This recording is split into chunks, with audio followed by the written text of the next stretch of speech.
Meanwhile, Agnes was becoming more comfortable in Ben's house. She spent money freely as if it was her own.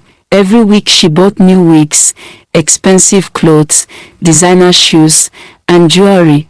Ben continued giving her money without asking questions. He wanted to make her happy, but behind Ben's back, Agnes was still secretly communicating with Nicholas and Chief Smith.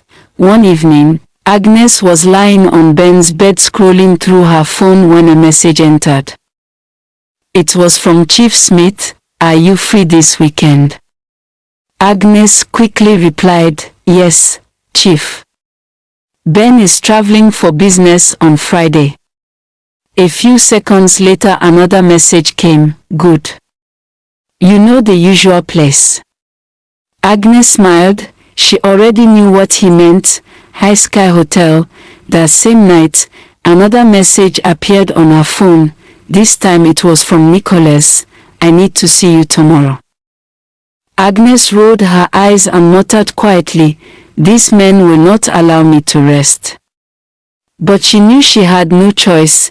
She had already promised both of them to keep them quiet, and the wedding with Ben was getting closer. A few days later, Mrs. Smith began to notice something strange about Agnes. She watched Agnes carefully whenever she visited the house. One afternoon Mrs. Smith called one of the housemaids. "Have you noticed anything unusual about Ben's fiancée?" she asked quietly. The maid hesitated. "Madam, I don't know if I should say it." Mrs. Smith looked serious. "Tell me the truth." The maid lowered her voice. "Sometimes when she comes here, she receives strange phone calls and quickly goes outside to answer them." Mrs. Smith's suspicion grew stronger. Something about Agnes did not feel right, and she decided to find out the truth.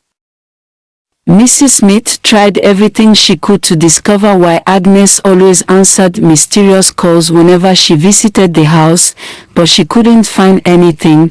Agnes had already noticed that Mrs. Smith was watching her carefully.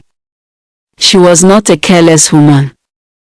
She quickly adjusted her behavior. From that day forward, whenever Agnes visited the Smith family house, she would quietly switch off her phone before entering the living room. No calls, no messages, no suspicion.